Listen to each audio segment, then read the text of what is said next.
আজ থেকে এই সাংবাদিকদের সমাজের পক্ষ থেকে এই সরকারকে আমরা অবস্থা জানাচ্ছি।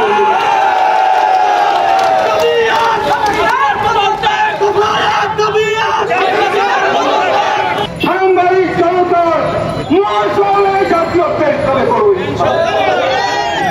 গণঅভ্যুত্থানের মধ্য দিয়ে 69 হয়েছে।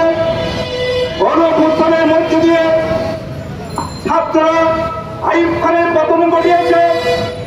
ছাত্রদের আন্দোলনের মধ্য দিয়ে আমাদের শেষ পরিণতির মধ্য দিয়ে একসাথে পতন হয়েছে।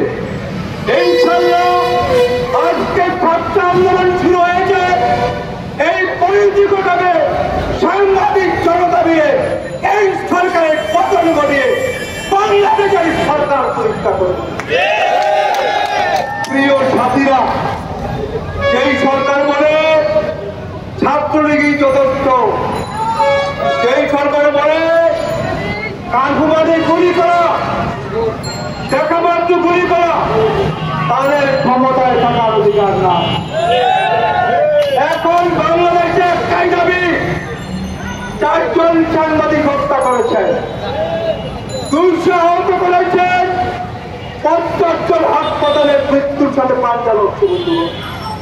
শত শত মানুষকে হত্যা করেছেন, শত শত ছাত্র জনতা কাজ করছে, চোখ হারিয়েছে, পা হারিয়েছে, বন্ধুত্ব বরণ করেছে।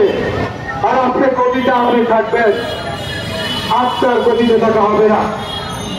আপনার বর্তমান মধ্য দিয়ে আমাদের বিচার ফাইসলা করব। পুলিশ ভাইয়েরা, আপনাদের প্রতি আমাদের অনুরোধ, আপনারা আমাদের ভাই, এদেশের জনগণের ট্যাক্সে আপনারা পরিচালিত হন, আমাদের টাকায় আপনার বেতন হয়। আপনারা কোন দলের কর্মী হতে পারেন না। আজ থেকে এই সাংবাদিকদের সমাজের পক্ষ থেকে এই সরকারকে আমরা অবস্থা জানাচ্ছি।